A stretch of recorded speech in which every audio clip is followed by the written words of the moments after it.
Welcome to A Culture of Curiosity, a podcast delving into the school experiences of millions of children around the world. This is a curious podcast for educators by educators. And I'm Jack, a belonging and inclusion specialist. And I'm Maureen, a former head teacher and now leadership coach and SEN specialist. We're talking all things inclusive education, creating a culture of curiosity around situations and dynamics that exist in every school, every day. So whether you're a teacher, leader, or just passionate about creating schools where every child gets to belong, you've ended up in the right place.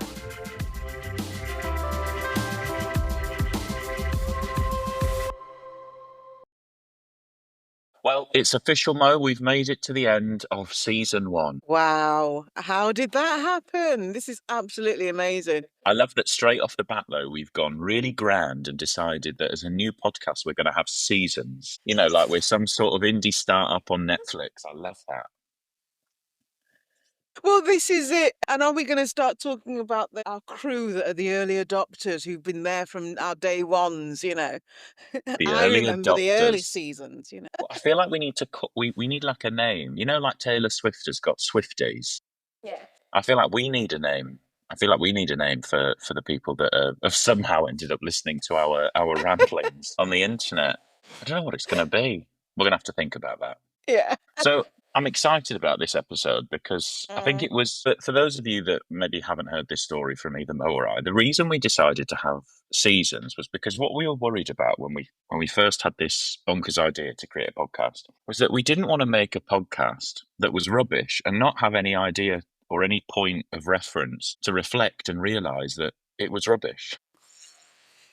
So all we wanted to do was kind of create a bit of a season where we knew what we were going to plan out for that season, and then have a point where we could reflect, we could think about everything that we'd thought about, learned, reflected on, the people that we'd had the good fortune of meeting and speaking to, and then come up with a plan of anything that we might want to tweak, or, you know, the people that we wanted to chat to in season 2. And what's really exciting is that list of people that we're going to chat to in season 2 is as long as my arm now. Yes, we've had, there's been so many people that I've spoken to or connected with on LinkedIn or the other platforms. And I'm like, I've been sort of slightly taken aback. It's like, why are you asking to come and talk to us when you talk to us anyway? And, oh, yeah, because it's a podcast and because, you know.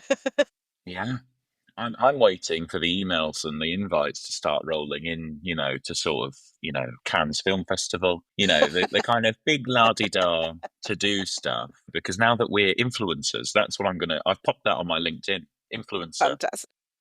Yeah, social icon and influencer. Well, that was, if you remember, that was actually one of the hopes what you said in the episode 1, you know, I'm not there yet to call myself an influencer. Do you think you are now then, Jack? I think we can both say that we are, man. I think we can say.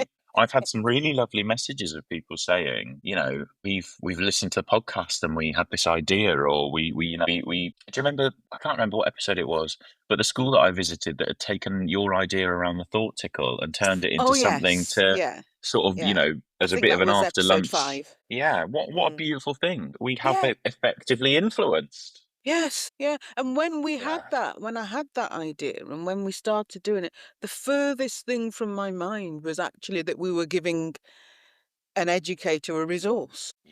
Yeah. You know, speaking of which, shall we do our thought tickle today? Or shall we actually talk about what the podcast is about first? Well, it's a funny podcast, this one, isn't it? Because it's really an opportunity for you and I to reflect on what's been a really exciting season, you know, that we've been able to speak to some really wonderful people. And there's loads of different bits and pieces, isn't there, that we've talked about that we wanted to kind of think a bit more, whether we're thinking about, you know, all the wonderful folk we've met on this season, whether we're talking about the Ofsted framework that we know is sauntering around ready to greet us. But yeah, let's start with the thought tickle. That's a good place to start. Okay, right. So, Jack, I'm going to ask you this question. If you could download one new skill, Matrix style, what would you choose and why? Should I start with the disclaimer that, and maybe an apology to listeners, that if they're expecting any kind of clever Matrix analogy or reference, they're not going to get it from me because I've never seen them. I'm familiar with the concept, but I have never seen the films. Have you? Well, that sort of brings me to my thought tickles, actually. Sure, I might as well tell you what mine is now then, because Go you on. set me up there. Right. Mine would be the ability to instantly download and internalize the plot lines and character profiles of all of those films, and I do still use the word film, all of those films that people stop in their tracks whenever they hear that I haven't seen them. Yeah. And it's like I've committed some terrible atrocity. What do you mean? And it just completely derails conversations when I just say, "Oh, I've never seen it." And it's almost like there's a crime. And I'm going to give you a few examples of ones that really have a big effect. Dirty Dancing, never seen it. Any Die Hard films, never seen them. Pulp Fiction, never seen them. Bridget Jones, not a clue. Not seen any of them. I've not seen Jack's face has just gone. I know that this is I'm audio and there shocked. won't be many video clips, but Jack's face has just absolutely given me a look of disgust. What I'm was that shocked. about there? I was completely on board with you until you said you'd not seen any of the Bridget Jones films.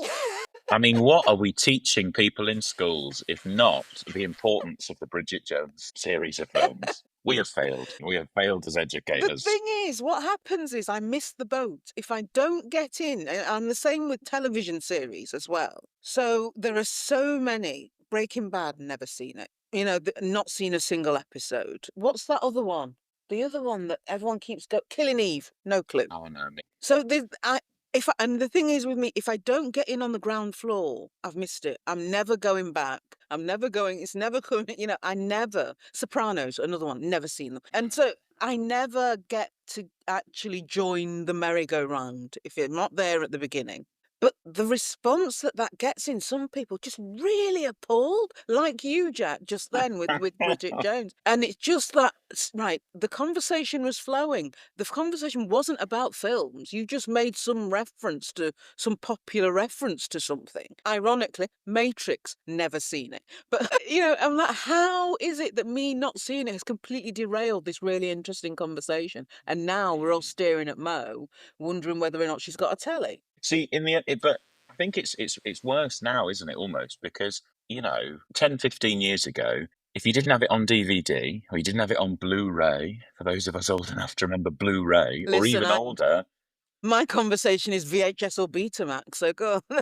I never quite got Betamax, but I do remember VHS. I'm traumatized by a sex ed lesson where a VHS tape was paused. That's a story for another episode. It really is. But if you didn't have the DVD or the VHS or the Blu-ray, then that's why you haven't seen it. Because maybe you didn't go to cinema. I never went to cinema as a kid.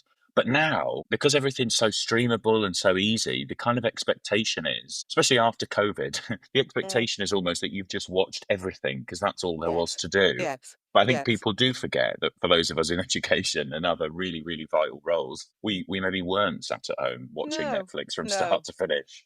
I'm with you on that because it would have prevented my shock and horror. I'm very sorry, mate. There's an opportunity for you here though to get back on board with Bridget Jones because isn't there a new one that's just come out? And that'll be I out saw on a clip of DVD some woman soon. up a tree. I think I saw a clip of some woman up a tree that had something to do with it. Yeah. Yeah. I don't know if So that I was the reckon latest one or whatever.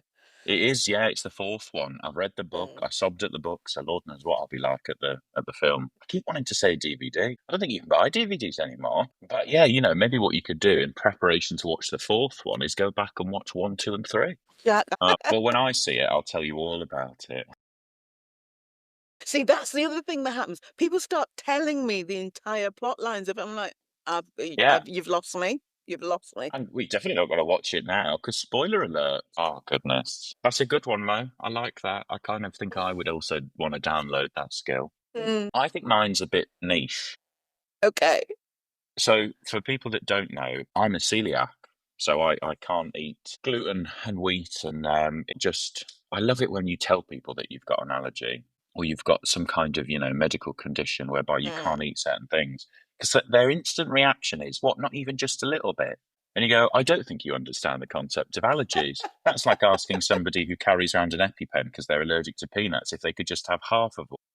Yeah. The answer is no. That's that. Did you ever used to? Well, I'm really conscious of saying, have you ever seen this or have you seen that now?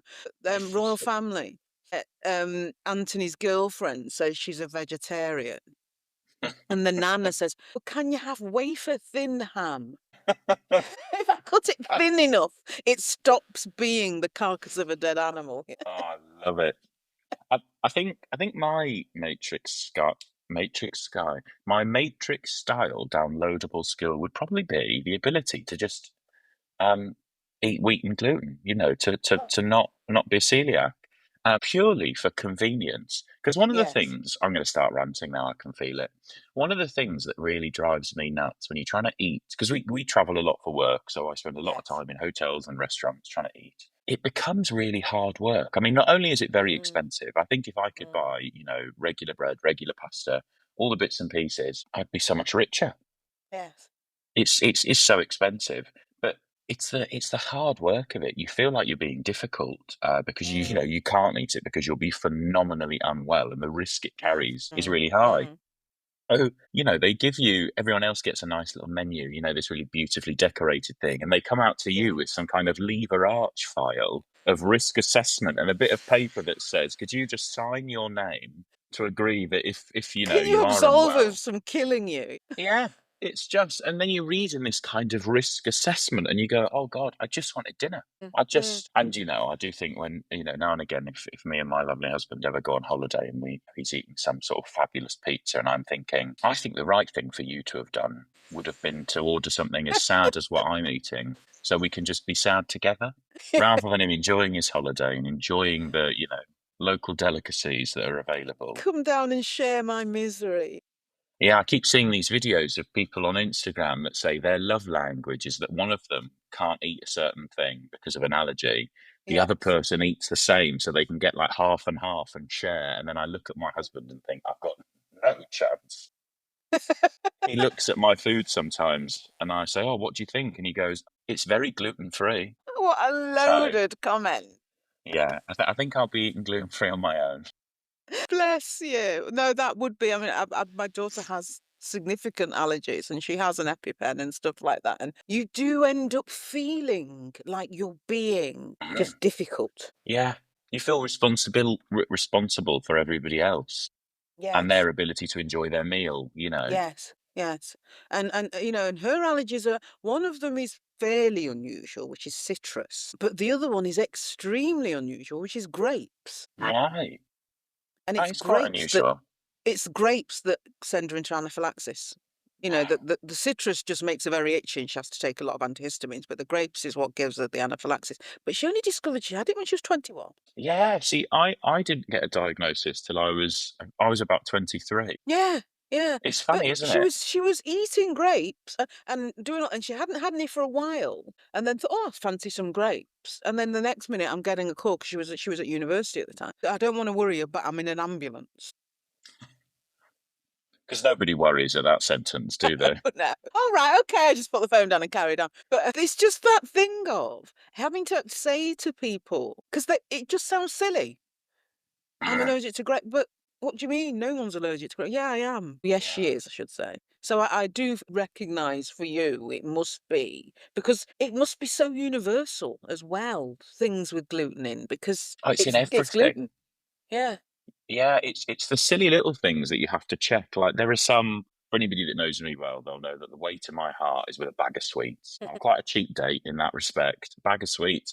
But there are sweets, with wheat and flour in. They used to. They do it a little bit less nowadays. But they used to coat, like if you bought a bag of frozen chips, they'd coat them in flour so they didn't They stick together. did. Stuff like Yes. that you'd think, but there Yes. is no need for wheat and gluten to be in this. Mm-hmm. But yeah, it's a funny old life. You should Oh see my dear. face. There's a couple of shops now that have just started buying gluten-free sandwiches to be part of a meal deal. And Mm. honestly, it's like somebody's given me, a block of gold. The sheer excitement of being able to have a meal deal is just wild. And I realise how tragic that sentence just sounded. Well, the thing is, I'm colour me tragic then, because I'm thinking, God, that must be wonderful to actually have that experience of first appreciating a meal deal. Oh, yeah. Yeah, I'm living the dream. Oh dear, that's fantastic. Thank you for that. That's wonderful. Oh, season one. Yeah. What for you let's have. I'm just interested. What surprised you about this stuff that we have done? And the thing is, I'm really aware that we're going to start be really sounding quite self-indulgent here, and we need to avoid doing that. But what was it that surprised you about taking this on and the things that we found out? I mean, I think the first surprise, and I mean this, I think the first surprise is that people have listened to it and really enjoyed it. And I know that sounds really silly, but I think when we set out to kind of create this, we both talked about how, do you know what? If nothing else, we'll have a whale of a time creating this.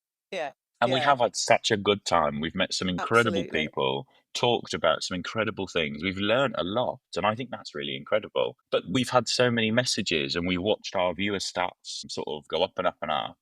And Mm. it's really exciting that people are Mm. finding use in this silly idea that we had. So that definitely surprised me. I thought I was going to be the person thinking, three people have listened to it today. And then I speak to my mum and she goes, I've listened to the podcast 3 times today. And I go, oh, that's not quite the same. Do you know, that's it. I think that it's that idea that there is actually a market for it, because podcasts are so common now, Oh, increasingly, there's so and many. you know, there are so many of them, and for people to be finding us, and people from some fairly obscure places, you know, when you look at Yeah.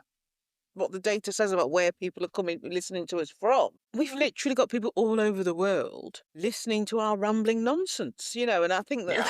it's, that's the thing that amazes me, is where people are listening to us from. But Yeah. also in terms of the content, the surprising thing for me is you never really sit back and realize and appreciate the breadth or depth of your own knowledge, do you? Mm. And the because I approach my job from the culture of curiosity. I get the pleasure from learning stuff, Yeah. and actually an opportunity to sit back and actually have evidence of what I've learned. Yeah. That's really interesting. Because I think that's part of what we wanted when we talked about this idea of creating or supporting this idea Mm, of developing a culture of curiosity was, I remember when we started talking about it, I shared with you that I'd always been brought up with this idea that the moment you decide or you tell yourself that there's nothing left to learn, that you are the smartest, the cleverest person in the mm, room, is often the moment you become the most dangerous. And one of yes. the things we have to be mindful of is that, I mean, if you think about some of the training we went on 10 years ago, at the Mm, time it mm, was really useful, really helpful. But now yes. you'd look back and go, God, why did we think Yes. that? I mean, it was Yes. only what? It was 20-ish years ago that we stopped telling people to straddle individuals having a seizure and pop a tongue depressor in. So it's that thing where we've got to be mindful that this idea of this continuing learning, this being curious about what else there is to learn, to talk about, to Mm, hear, to share other people's perspectives, to mm, make sure the kind of circle of perspectives that we hear from isn't dominated by a particular group or a particular life experience, or that yes. there's opportunity to reflect and to think and to Yes. wonder. Yeah, absolutely. And it's that I've listened and I remember guests and I remember each week and I remember people have said things and I remember being aware in the moment as we were recording. I suddenly have this sort of stepping out of myself and being aware, this is a really interesting conversation. I'm learning so much. Ah, I'm fascinated. I mean, and when we started, I sort of thought, well, am I going to be so concerned about the technicalities and how does this sound? And will I be able to actually enjoy the conversation in the moment? And I have been able to. You yeah, know, there's been one or two occasions where I've sort of had to step out myself and thought, oh, we're going to need to remember to edit that, or we're going to remember. But by and large, no, you're just having a great conversation. yeah. And we've been really lucky, haven't we, in this what is quite a short season compared to how long season Yeah, two might end up being. yeah. We got to chat Well, to of course, Dan that means there's Tresman. season three, actually. You know that that means there's season three. Oh yeah. At this point, we're plotting brand deals. No, we are plotting brand deals. Purely so, if we can find out a way to fairly and appropriately make some degree of money from this podcast for one benefit, right? So we can pay somebody else to edit the bloody things. Oh my God, yes. My God, yes. It is just, it is a labor of love, but Yes. it's a labor. Mm. It's one of those things. It's like for anybody listening who's old enough to remember when you had an actual answering machine with buttons on, you didn't just unlock your phone and press transcribe. Although that's quite funny. I got a voicemail a few days ago, and watching the transcription and then listening to the message, they were two wildly different things. Very, very, very different. But you'd rewind. You'd actually have to press play, and just imagine listening to the same message on your answering machine about 100 times to try and get the edit right. That's what it feels like sometimes. Oh So yeah. yeah, if we could find out some way to, some company that wants to stick an advert for 30 seconds in the middle just so I can pay someone else to edit, that would be a dream come true, Oh my really. God, yes. Now It you would got me be up thinking, there yeah. with gluten-free meal deals, that would be big. Wow, high praise indeed.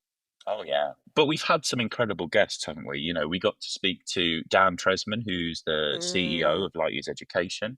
We got to speak to the lovely, our good friend Paul Bray. We got to speak to your lovely friend, the light of my Meg. life now, lovely Meg Hughes. We got to speak to Janelle, and it was incredible. Again, we'd spoken lots of education capacities, but Janelle comes from the care industry and that sort of supported living. And Yes. again, that was such a great way to have a think about a different lens, a different kind of view and Just a perspective. different context, wasn't it? And I think maybe that's something that in future seasons we may Mm, end up doing more of, because it's that you learn about the impact of what goes on in schools really well by stepping out of the school context and seeing what the yeah. effects of the practices that we have are on people's lives. Because actually, isn't that what we're supposed to be doing?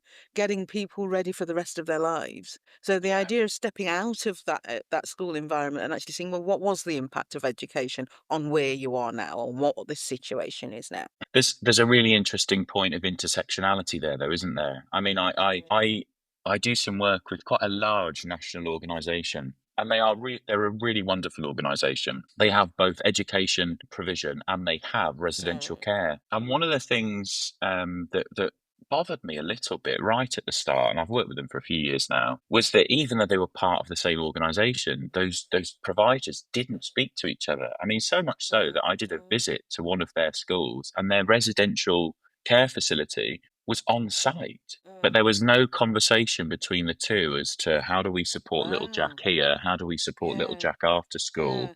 How do we Yeah. offer some consistency, dependability? What have we learned in school? What have we learned at home? And so that kind of intersectional point of how those experiences collide almost was a really interesting episode. Mm. Mm. Janelle was great. Yes. Yes. So what I don't know if I maybe asked you this, but what surprised you? What kind of bits have stuck out for you in season I found Dan's episode really, really useful, really one? insightful, because the whole concept of it was the dream Yeah. that I didn't realize I had of actually having a blank piece of paper when it comes to what are we going to create for these young people? What are we going to create for these children that's going to, how are we going to use all of our knowledge, all of our experiences, all our understanding, all of our learning, and actually make something out of this nothing that we have here? And it was fascinating to hear that. And actually, when you get to apply your thinking and your ideas on inclusion and most importantly belonging from the ground up, it's actually really simple stuff. Yeah. And there's little things, it's not huge things. And yet, if you wait until you're in a building that's been operating as a school for 150 years, it's actually a really difficult and impossible thing to do, which is move the door from one place to the other. Yeah. That was the one I think that really it surprised me how energized I was by the idea of a blank slate. Yeah, I remember at the end of the episode you said, "You've made me want to go back." I don't think I will, but you've made me want to go back. I've actually found there's a couple of us I've said that on. I think I said that on see episode 5 as well. Yeah. I wish I was going back to now that I've learned about nurture and stuff like that. Yeah, that's a surprise actually. To be fair, that's again a surprise, that how many times wanting to go back. And Meg had me wanting to be trained to be a psychotherapist as well. Yes. Do you know, it part of the conversation we had with Meg, I'd been toying around with going back to uni. Mm, And part of the conversation that we had with Meg really pushed me to get my application in.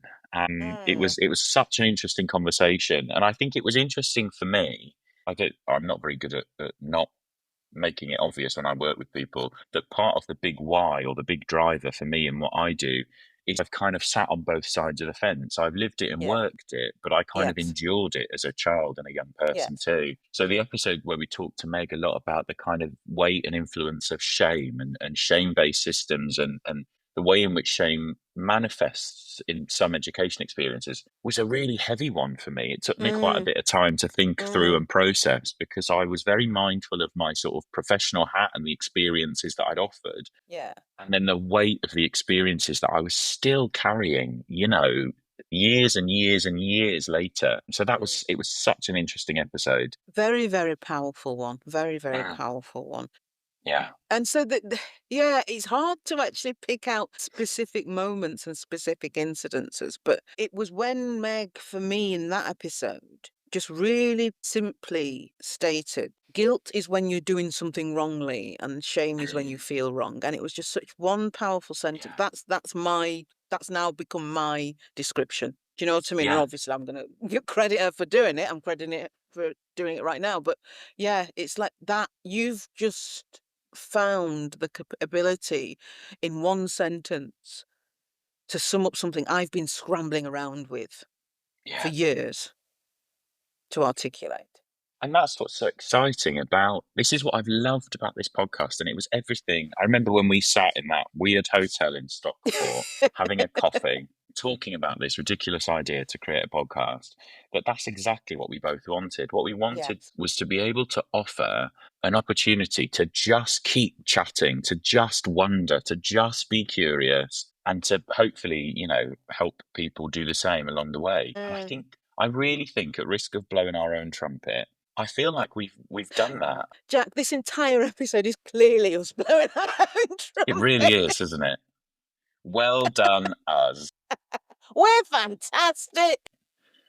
Best podcast ever. No, it has gone. Sorry, I'm mindful. We're talking about all of our sort of best bits. Oh God, we're like the Kylie album 10 years later, aren't we? We're like the best hits album. I'm mindful there maybe are a couple of things that we've maybe put off talking about. Is this the episode to do it? Is this? Do you know we have kicked this one into the long grass? We have, haven't Every we? single time we have mentioned, Quite a dare I say it, the ferocious big kick. O. Not the big O. I'm gonna have to edit it out again, aren't I? You are. Or do we just tell the listener? Do we just Just avoid say all? it. Just say it. Just say it. We'll allow people to Google appropriately and perhaps not on work devices. But there was an episode where we talked, I think it was the episode with Dan, wasn't it? We talked about Ofsted quite a bit. And I feel like sometimes, I've recently supported an inspection and the team that we had from Ofsted were absolutely wonderful. Mm. They were great and wonderful with our children. They were really courteous to the needs of our young people and the needs of staff. They sent over videos and photos to introduce themselves. They asked us about dress code because they were mindful that some of our children hadn't been in school for periods of time. They had quite negative school experiences. And what they didn't want to do was rock up in fancy suits and wobble. And I thought That that in itself is a massive shift from my experiences. We'll come yeah. back to that. So I don't want to brandish Ofsted with one Mm. great big brush, but we know Mm. there's work to do. Sometimes saying Ofsted is a bit like saying Voldemort. It's just the word you shouldn't say. So Not seen any Harry Potter films. me either. Me being, very literal. And again, it's my ADHD. If it's not in my brain, it's not there. Mm. So I would say the big O. And it was Mo that reminded me that the big O has also been used to refer to other things. For listeners, Google at your own peril, Do your own research. perhaps not on a work device. Okay. Are we going to have to put like an 18 plus warning on this episode? But it was so funny because you just kept saying the big O, the big O. And I just had to say, are you sure you want to use that? And you were like, what? What do you mean? And I literally had to spell it out what that was. Yeah. Yeah. That was a rough day for Jack. An even rougher week trying to edit it. So shall we talk about Ofsted and should we have a quick chat about we know that there are sort of framework adjustments coming, although I think they've been kicked into some long grass like Yeah. we have as well. But Yeah. I think, should we maybe start with the end of sort of single word judgment? And we'll be careful about how we talk about this, because we know that unfortunately some of these considerations around the impact of the Ofsted experience came around from a really, really tragic event. And Horrific. it's really awful, I think, that was the catalyst.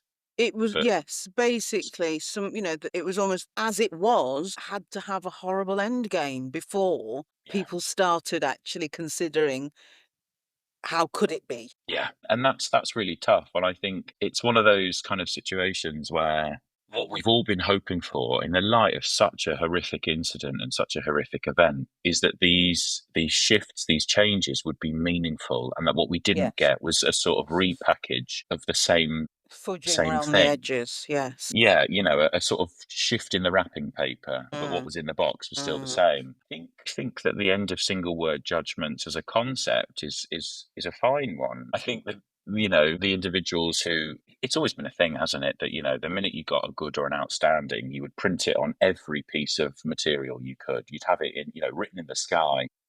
If nothing else, as soon as I realised that there would no longer be those plastic banners on the gates and on the fences of schools as you drive past that torturously pick out quotes, they've clearly just picked out 3 or 4 words from a much bigger sentence that perhaps wasn't as positive as they wanted it to be. And it's dot, dot, dot, a good place to be, dot, dot, dot. And then, what was on the other side of those dots? So the fact that that will actually signal the end of those plastic banners. But Yeah. you're right, the headings, everything. Yeah. I think what will be interesting now with this kind of suggested report card structure will be how different that becomes. If we're thinking about individual scores, how different that becomes from Mm, a single word judgment. I don't know. mm, I think what's hard to any inspection is that it is a snapshot in time, isn't it? I think yes. what was always tough. I mean, one of the first inspections I was sort of part of,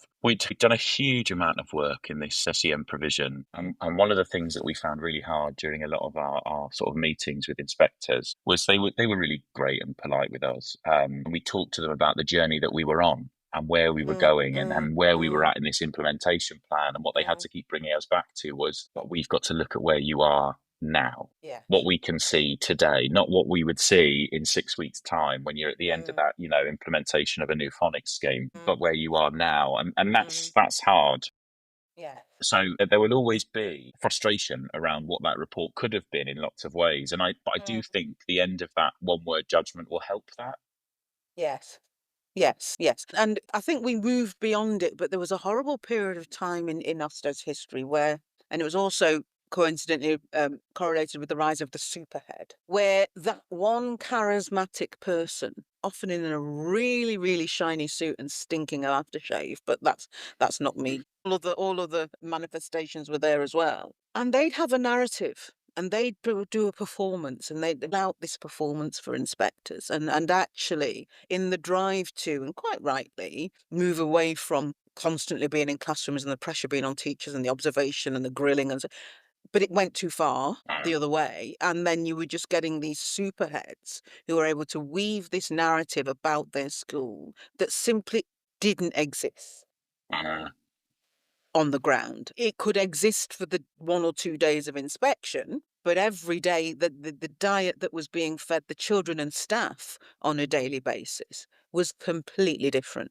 yeah. And I think that that's going to be a much harder thing for people to do Mm, with these report cards. And it was dying out, so I'm not going to say that that was the current thing, but I think that it's real. We've never in education shied away from scrutiny. We've never shied away from that, and that's never no, actually. I've never heard anyone say there shouldn't be any. But no. what I people think we want almost do to, the opposite. We yes, welcome it almost. We yes, bring it in yes. ourselves. Absolutely. But what I've always heard people say is we want what they do to be respectful and contextualized for our reality. And no single word judgment was ever going to do that. The report card has a better chance of doing that. But I do wonder about how much risk there is, or no, how much does the report card address the thing that I find the hardest? And I think that and all of us who work with inclusion and SEN and belonging have really come to this conclusion, is there is that particular mindset that can exist where if it doesn't matter to Ofsted, it doesn't matter to me. Yeah, you're right. And You're absolutely right. that was able to thrive in the single word judgment because the Yes. list of things that made up that judgment were very small. And if it wasn't on that list, no amount of good intention or head nodding or you knew when you were talking to some people that they were not going to take on a single thing you were going to say because Ofsted would never ask them about it. No, so it wouldn't appear in their school Yes. development plan or their Yeah. SEF or Yeah. you know. Yeah. Well, or most importantly, wouldn't appear in the corridors on classrooms. Yeah, it's an interesting thing, isn't it? I mean, I hope that the inspection that I was most recently party to, I found to be a really positive experience. I mean, it was rigorous. Don't get me wrong. It was, Yeah. no stone unturned, as we would welcome. But it was also it was beautifully bespoke to our provision and to the needs of our children. I love the fact, and I've never heard that before, sorry to interrupt you, but I've never heard the fact that they were sending videos beforehand and that's fundamental understanding about Yeah. the principles of people who are neurodiverse, who may have trauma or those other things, and actually how that impacts on their reality on the ground. Yeah, I and need to know it who's was coming through the door. it was one of the points that we've made through this podcast quite a lot is that a lot of what we're talking about are quite small adjustments, but the Yes. impact is huge. I mean,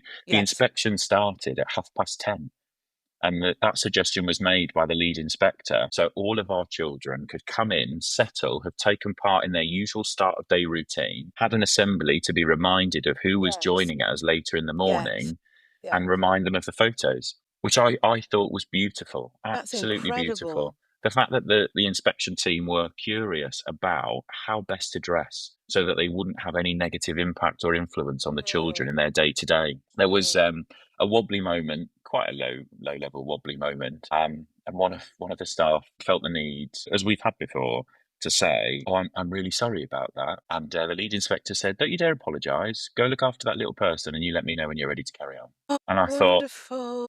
if this is a reflection of the changes that have been made at Ofsted, the individualised training and support around how they support staff and leaders through the inspection process, but how they support the process as a whole, I thought, what an incredible reflection. Sorry, go on. I got to have a really lovely moment in my capacity during that inspection to thank the inspection team, to thank them Brilliant. for the care and the consideration that they'd given to the staff and to my children. I was really, really happy. Whereas previously, when we've had to thank inspectors when they've been there, it's through grit and teeth. Thank you. Or as they leave. Yes, I leave. Yeah. That just contrasts with something, and I suspect we might have to have a think about whether we want this bit in, Jack. But you were saying there about the wobble. I had an inspection many moons ago. In fact, it was my first inspection as a head, and it was when you had 3 or 4 days notice. It wasn't no, it wasn't. It was when you had 6 weeks notice. It was that long ago. And you're just looking baffled now. There've been 6 weeks notice of inspection. My first inspection as an NQT, I started in September and I was told, we're getting inspected 3 weeks after Easter. Wow. But that's outside. Anyway, yeah, it was 6 weeks notice. And so you get a chance, you prepare and all these sorts of things. And I'd prepared these profiles of these children, and it was an SEMH setting. Stage 3 it was. And I'd done this list of, if this child is doing this, or if you see this, please, this is what it is, and what, blah, blah.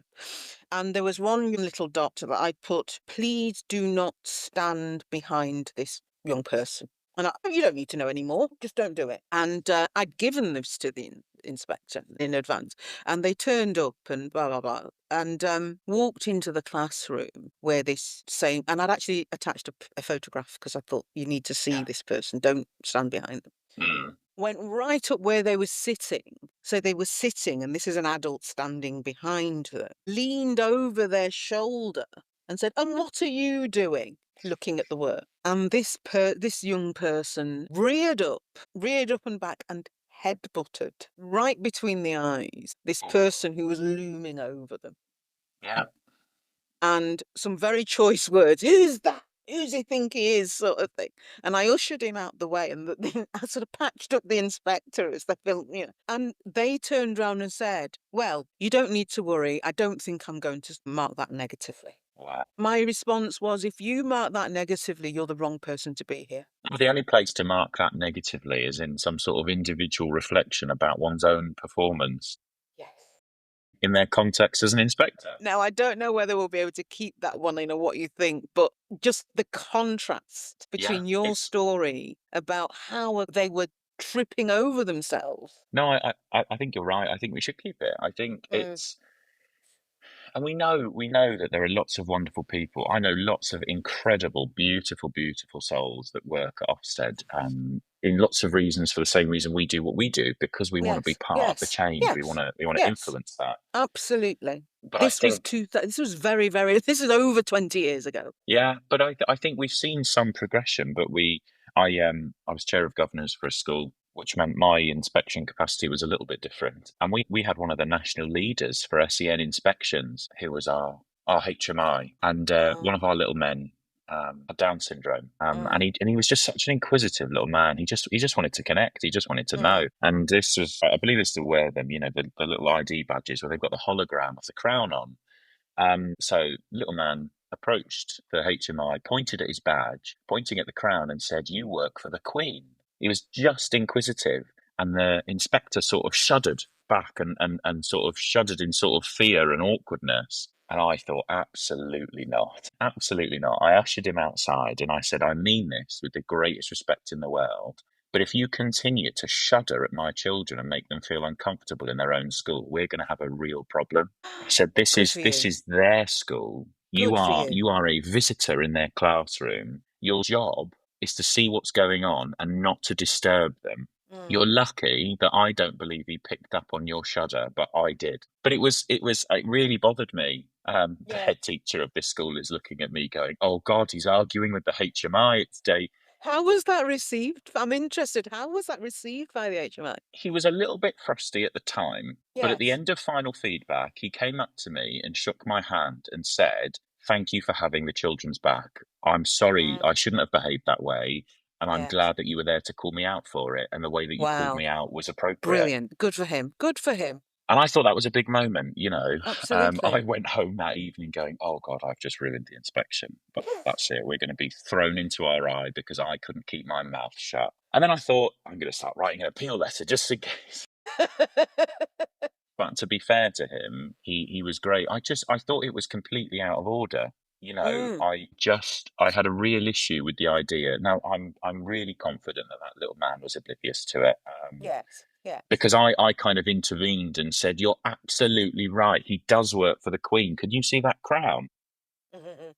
But if he'd have picked up on that, I know enough about that little man to know that he would have found that quite confusing. He would have wondered why there was a concern. Why was he behaving like that towards him? That he Yes. didn't mean him any Yes. harm.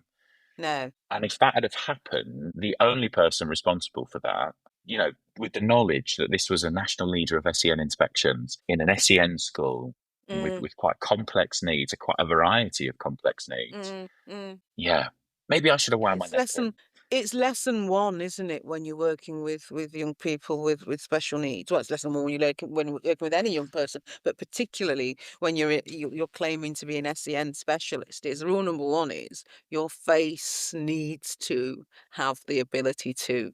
You cannot react how your heart might be feeling at any one moment in time if it's not the right thing to do. Yeah, I think a lot. It's such a silly analogy, but it sticks with me. So I grew up on the Isle of Wight, which meant there's lots Mm. of, time on the beach and lots of time walking through countryside. And the thing we were always told is that when you interact with the countryside or the beach or, the outdoors, that there should be no trace that you were ever there. And I Mm. think the same applies to inspections. So Mm. when we think about the children who are just having another day at school, but with this, sudden team of people lording in and Yes. around them, Yes. I think there should be no trace for the children or the young people Mm. within that provision, that the Mm. inspection shouldn't influence their experience enough to the point where it has a detrimental impact on their day. No, no. I mean, I get it, and just from when I'm doing consultancy work, and I go into and if I go in to a room I mean, I never turn up unannounced. People know I'm coming, you know. But if I go into a room and I see the printed out lesson observation in a plastic wallet at the back, at clearly where there's a chair for me, my heart sinks because I'm like, you don't have to do that. I don't want you to do that. I don't want you to. You've clearly had the kids sit up, metaphorically, because I'm coming in the room, and that's not you've asked. I've been asked to come in and help. I need to see the reality. And that's the Yeah. thing, I think, for me, is the hopefulness about what I'm hearing about inspections now and what this new framework gives us now is that make it more and more explicit that if I want to get out of this inspection what I need to get out of this inspection, I've got to put down the act. It's not a performance. They need the reality. And hopefully, I think one of the big calls has been that the inspection framework, because I mean, what is tricky? We know that it's been kicked into the sort of latter part of this year, so maybe we'll kick it into the long grass again and try again at Christmas when we actually get the final version, because we haven't actually. No, it's a bit Not too there. soon. We're all speculating, aren't we? But I think what we're hopeful for is that perhaps, when there is a system whereby it's comfortable to be, to know that there will be wobbly moments, that there will be weird and wonderful things that happen in any normal day, as we know that they do, that reality can be taken in and processed by inspectors who are curious about the experience and have the consideration of their own. That means the inspection is also about a way forward, rather than that snapshot, this is it, done deal for the next 4 years, about what are the ways forward. If there are areas that we think we could develop and improve, what might that look like? And where might those, resources and national support look like? And I'm increasingly beginning to accept that it might have been a fever dream that I had. But way back when, at the start of my teaching career, I am convinced, and I've not actually found any proof of this, so if there is a listener who can remember this and it validates me, I'd really appreciate it. I'm pretty sure that Ofsted used to be called the Inspection and Advisory Service. I am convinced, but I can't find anybody to validate this, and I think it must have been just but it was just something that an inspector had told me in the early days to say, we're there to offer advice. It might be that, it might be that, but what a difference it would have made if that had been the full title all along. And it comes back to maybe what we should try to do. Maybe let's go and, what's his name? The new chief HMI? Martin No idea. something? My answer, I'm rubbish with names, which is why whenever anyone says, what's his name? My answer is always Bob Carrollgees. So I'm sure I'm Googling as we speak, Martin Oliver. Oh, yeah, him. Yeah. So maybe what we should do is he does keep appearing at different events. Maybe we should stalk him and try and get him onto the podcast. Yeah. In fact, an inspector would be a great person to have on the podcast. Yeah, I'd love to talk about this idea of it's that culture of curiosity again, isn't it? That offers us a way forward because we wait, we watch, we wonder. Yes. But I think the phrase, I think Dan used this in his episode, I'm with him. I think until we see it and when we reflect on how this might be adopted, I think we can be cautiously optimistic. I think there are points of positivity that we hope will continue. There are some areas that we think maybe a bit more thought required, but hopefully we're stepping in the right direction and hopefully lessons have been learned and the support for staff, as well as children, but support for staff and leaders through that process is significantly different and significantly better. Absolutely. And that's the cautious optimism is exactly the word, but there's also that slight fear that we've learned to have as specialists, because we have seen many things in draft form that when the reality comes to it, the dilution that has taken place has actually removed the essence of what excited us. And I really hope that doesn't happen. I know that there is a conversation that's very much fresher and needs to be kicked even further into the long grass about the changes to the EHCP process, if that's even going to continue to be what it is, that worry me significantly more at this moment in time. And perhaps I think that might be and again, we don't know, maybe that they knew that those were coming and that's why the Ofsted inspection, the framework, has been kicked further back. I don't know. Yeah, it would be interesting to see. Well, I think we've kind of talked about Ofsted, haven't we? Should we go on to... Yeah, let's talk about... So you mentioned... I know that you said something there, Jackie, about Ofsted that leads on to our next bit, and the idea of maybe we should have an Ofsted inspector Yeah, I think that's a really as a interesting. guest. Yeah, there's a So it made me think of what other things do you think we should have in, or you like to us have in? I know we've got some idea of some guests, but actually, what topics, what do we want to cover? What interests you? Yeah, do you know what? I agree with you. I think it would be great to. I'd love to chat to somebody from Ofsted. I'd also Mm. love to chat to somebody from Eston. I'd be really Mm, interested to know, in through the lens of kind of belonging and inclusion, where those models maybe sit. Are they different? Are they aligned? Are yeah, they, yeah, how does that come about? I always think that that would be quite interesting. I think I'm really curious about. We've spoken to some really wonderful leaders, and there are some other leaders that I know we're going to chat to in season two. yes, I also want to have a think about. I'm always quite keen when I deliver training that we have a real kind of representation of an entire workforce. yes, That I yes. also want to chat to the teaching staff, the support staff, The the maintenance practitioners team. on the ground, yes. Yeah, absolutely. And I think as much as I said I dislike the edit, and the more people in an episode, the worse an edit becomes. I think it would be really great if some of our episodes in season two maybe had a couple more people within them, so we get that kind of difference of experience Mm, within the same episode. mm, Maybe mm, we do have an active head teacher. Maybe we do have classroom support staff and middle yes, leaders, to have yes. a real think about where this lives and breathes with feet on the Mm, ground. mm. What about you? Yeah, yeah, you're right. And even further than that, I'm very mindful that a lot of the people who we've talked to who are active in schools are active in specialist schools. Yeah. So actually, some hearing from having more guests who are living and existing and thriving, hopefully, in the mainstream sector would be very interesting. I'd also think about a parent of a Mm. child who is struggling to belong. Yeah, that would be really interesting. Again, both in mainstream and in specialists, Yes, yeah, and the navigation of those systems on this sort of, absolutely. path to belonging, hopefully. Mm, I think that would be mm. really interesting. I also think, is there anybody from season one? I mean, we could chat to all of them again for hours and hours and days, but I would really love to have another conversation with Meg. Yeah. Lovely Meg, the psychotherapist. I think there's so much we can learn through a really kind of therapeutically influenced lens. Mm. Yeah, she was just wonderful. I think I said at the end of the episode, I probably edited it out, that she really set my brain off. It had me I remember you thinking saying it, and yeah. writing and emailing and texting and talking for days and days and days. Yes, yeah. And that was great. And full disclosure, she won't mind me saying this. I've known Meg for 30 years. We did our PGCE together.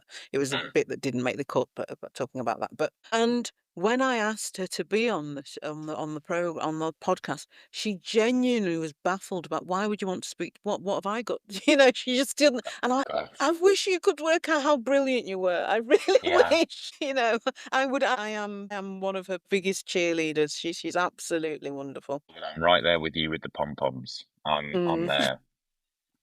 But I think we're sort of getting ready to start recording season two, aren't we? We're sort of Yeah. getting some dates in the diary. When we think that season two will be out, maybe we should leave it a cliffhanger, like they do in movie Yeah. trailers, coming soon. But we're hopeful it'll probably be towards the second half of this year, won't it? Yeah, yeah. In the new term, really. Yeah. But yeah, it's going to be good. And what's sort of next for you, Jack? What are you going to do in between the time where we actually press pause on here and there's no more editing to be done for the holidays? What are your next plans to do outside of this podcast? Yeah, do you know, I'm certainly, I think like lots of us in education, I'm absolutely ready for the end of term. Oh, yeah. It's been a long one. The weather definitely hasn't helped. As lovely as it is seeing the sunshine, Yeah. the sheer heat. I was teaching for 3 days in a venue with no windows, no aircon, no draft, We and in a that was a dungeon. rough. It honestly felt like it. Definitely ready for the end of term, but there's lots happening. I mean, we so for those that maybe don't know, I've launched an online community aptly name a culture of curiosity, because that's what we're hoping will be created within this community. Mo, I know that you're in there with us. Mm. And what I'm hoping is that it becomes this place, this kind of really safe, wonderful space where we can come together. We can ask for help. We can ask the questions. We can share ideas. We can share best practice. We can pick each other up when we're, ready to weep in the art cupboard, which I have done many Mm. times. So that's really exciting. We're doing lots of work. We're kind of getting everybody in and settled, and we've just agreed a sort of webinar schedule. But we've got a schedule of really great webinars, lots of support. We're working on some new support methods for those early into their career and those Mm. maybe leading in their carear. So yeah, there's lots going on with that. And what else am Brilliant. I doing? Oh gosh, I'm going back to school. I forgot about that big Oh, one. I forgot about that. Yeah, I'm doing a master's degree. I start my master's degree in September, Mm. and it's full time. Where I'm going to find the time, I've not quite figured out yet. It's a brand new degree, so I'm doing a degree at University College London, and it's brand new, and it's been written by UCL and the Anna Freud Mm. Centre. Mm. So it is a master's degree in psychology and trauma, and I've opted for the children and adolescents pathway. Yeah. And specifically, one of my research modules is about trauma responsive experiences within education provision. So I'm really Oh, excited. that's so up your street, Jack. Yeah, it's very, very me. I'm also excited for student discount again, silver linings and all that. But yeah, I'm really But it's excited. I'm only going to be looking. gluten-free pizza boxes that you're strewn around the floor now. Yeah, no, I'm really excited. It's a distance learning degree, so a lot of it Mm. is sort of available online, and the sort of Mm. lectures and the seminars that are ran virtually a couple of times through the day. So depending on Right. where I am at, or what I'm working, I can sort Yeah. of juggle it a little bit. So Yeah. Yeah. that'll keep me busy for the next year. That sounds fantastic. That sounds How about you, Mo? fantastic. I've got I'm doing a lot of writing at the moment.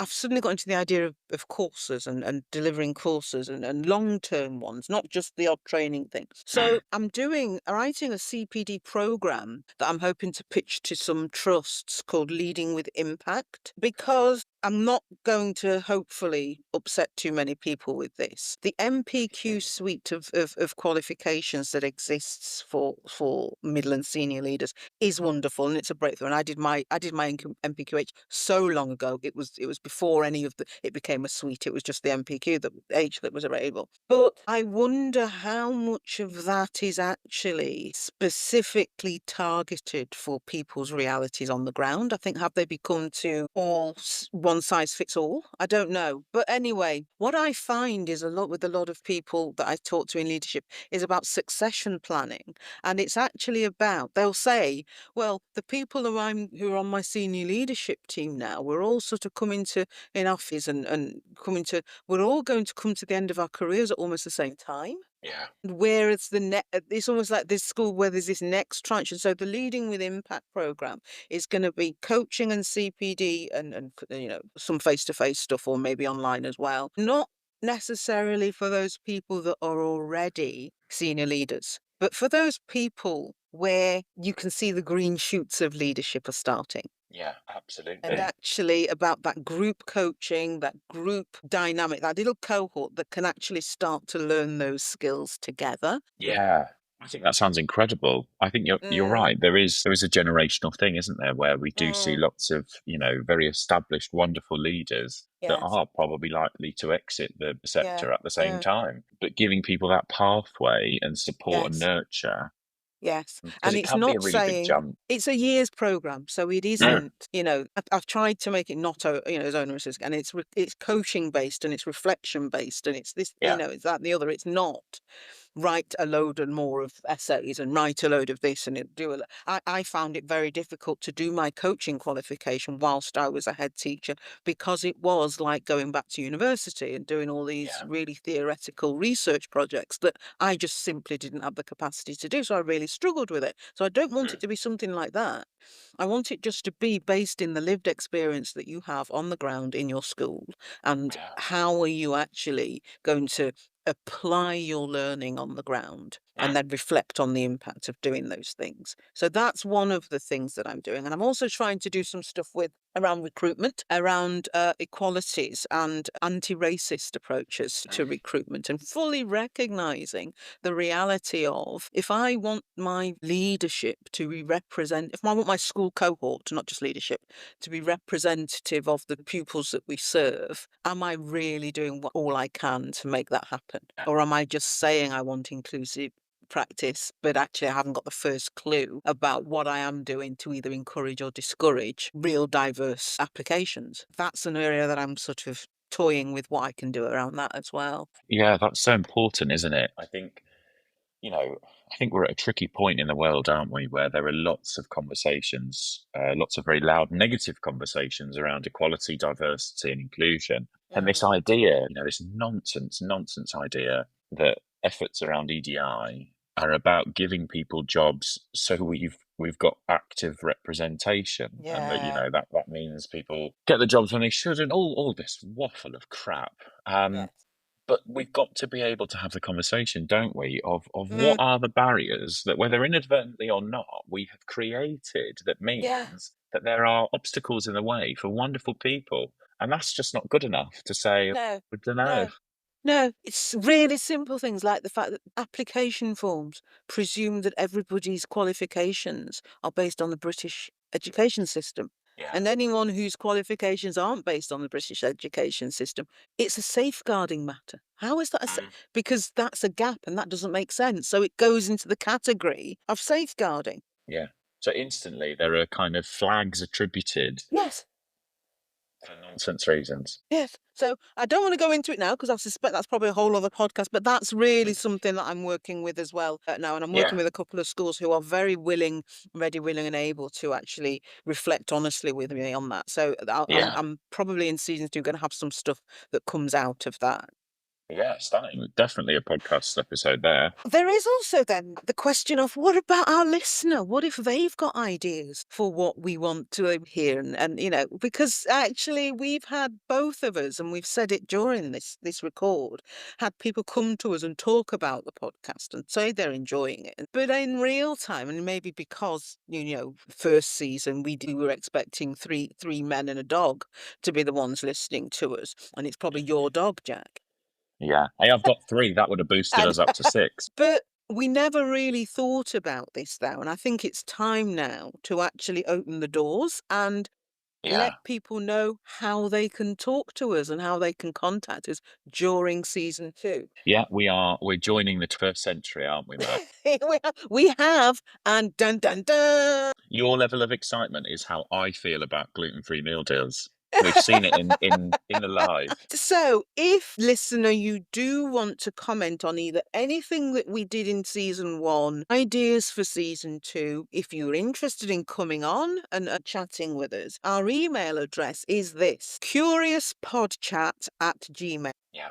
And we'll get that. Curiouspodcast@gmail.com, and we'll get that put into the bio, I think, so that people can see that. And we really Yeah. do want to hear from people, because I think that season 2 is going to be, it has enough now for us to think, let's make it more interactive. Let's make it a two-way conversation. Yeah, definitely. And I think what we're excited about is we've covered some really great themes and topics in this podcast. But in season 2, I think we've got so many guests that have got such wonderful experiences to share with us that range will just get bigger and bigger. Absolutely. And so we're really excited to speak to tons and tons of different people. So by all means, drop us a line, let us know. And I guess now we kind of work on season 2. Yes, it's time to sign off. Thank you so much to everybody who has listened, who has given us so many positive comments, and most importantly to our wonderful guests this season who took a chance on talking to a couple of bonkers,